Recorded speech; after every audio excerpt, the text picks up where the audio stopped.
Tenim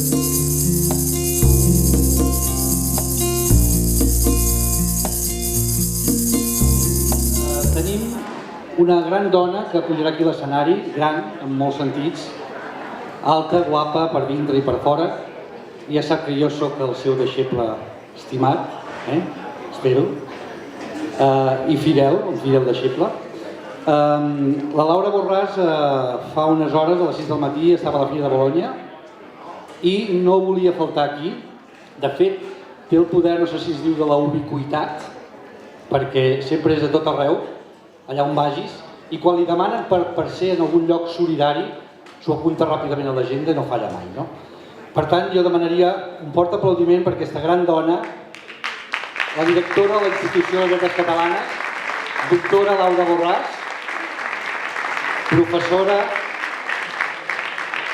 especialista en literatura digital. Si llegíssim el currículum, podríem estar tota la nit. Gràcies, Laura, per venir.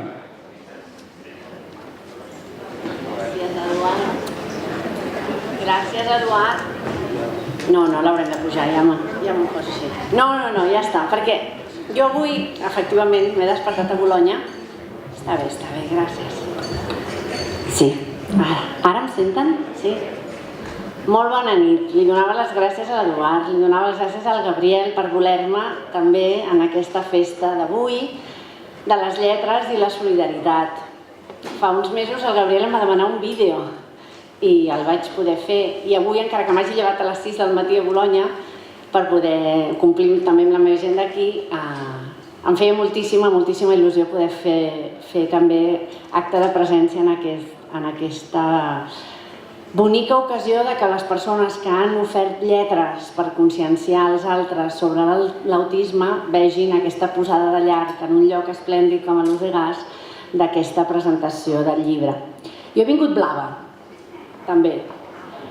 I abans de venir cap aquí, estava a la institució i pensava, ja m'han sentit a parlar molt, aquesta gent. Ja hem anat a moltes coses, hem fet moltes presentacions, recordo de la Casa de l'Ardiaca, aquí mateix, amb el mateix Eduard, el Salvador Pané, etc. I aleshores he fet una cosa. Com que hi haurà un mag, hi haurà música, he pensat, els hi faràs una mica la competència a tots. I he agafat un joc de postals, les postals de la Institució de les Lletres Catalanes, que són blaves. Només les blaves.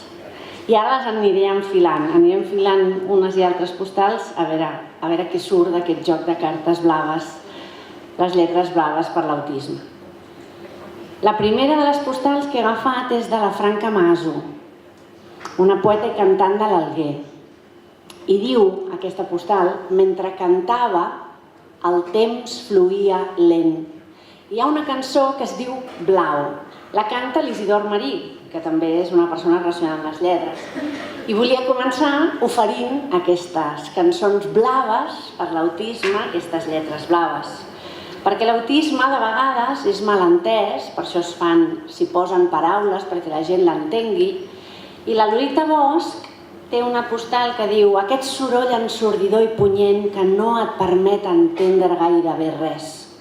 Moltes vegades allò que no entenem ho rebutgem. Per això és necessari l'educació, la comprensió i totes aquestes lletres que avui heu posat aquí. Les aniré llançant, no sé si us en arriben, La Montserrat Roig ens recordava que només el nom de les coses és innocent. La importància de posar nom a les coses i veure com després hi carreguem moltes coses. Només el nom de les coses és innocent.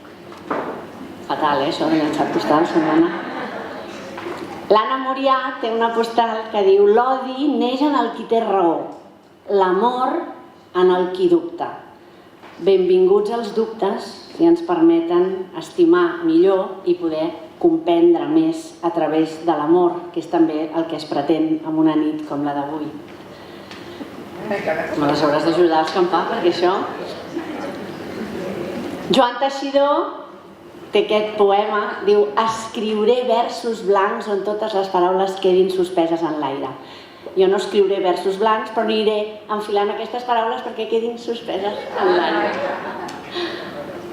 L'Andreu Martín diu una novel·la és una màscara que ens posem I potser sí que a vegades les novel·les són màscares, però també a vegades sortim al carrer amb moltes màscares. I jo crec que avui veiem a tot d'escriptors que n'intenten que qui llegeixi aquests textos es treguin les màscares i siguem capaços de mirar amb més netedat el món que ens envolta.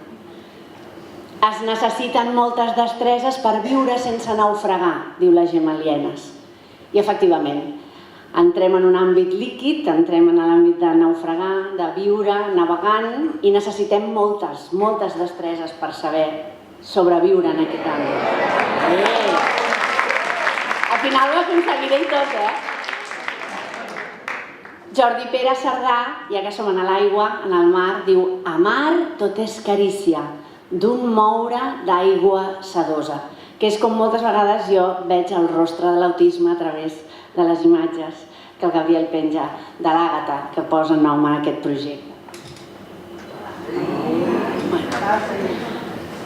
Verdaguer, el cor de l'home és una mar, tot l'univers no l'ompliria. Estàvem en un àmbit nàutic, el cor de l'home com una mar. Esperem que ara sí totes aquestes lletres les omplin. No estimo res més excepte l'ombra viatgera d'un núvol, ens diu Espriu. Espriu ens permet elevar la mirada i la Rosa, la Baroni, carai, ha fet efecte boomerang i tot, diu: he fet volar l'estel ben alt del meu anhel i no l'has vist. De vegades això és el que passa amb segons quines realitats, com la de l'autisme, que les fan volar molt alt però no les veiem. De vegades no les veiem perquè no volem mirar-les. El passat és com l'aigua que sempre torna al lloc per on corria i és com les cicatrius que no s'esborren mai. Hem d'aprendre a viure amb aquestes cicatrius que van deixant a la pell i de vegades les paraules poden intentar curar aquestes cicatrius. La fantasia els va ajudar a fer suportable l'angoixa i la inquietud de l'inconegut i l'inexplicable, diu el Pep Albanell. L'inconegut i l'inexplicable. En paraules ajudem a comprendre i a explicar millor què és l'autisme. Pensava que ho havia aconseguit, però no, he vingut aquí mateix. Manel Forcano, un poeta com el Manel Forcano, diu: amb el tacte als ulls t'he palpat amb un esguard. I em sembla que és la metàfora més bonica del que passarà després d'avui, que tothom s'emportarà aquest llibre a casa.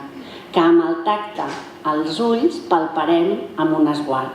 Les lletres que ens entraran a través dels ulls i que les palparem amb els nostres dits agafats als llibres. Què passarà després, com ens diu la Rosa Fabregat? En els teus dits bategarà després la meva llum. Després d'haver llegit aquestes paraules, aquestes lletres blaves contra l'autisme, quedarà dins nostre, dins els nostres dits, aquesta llum.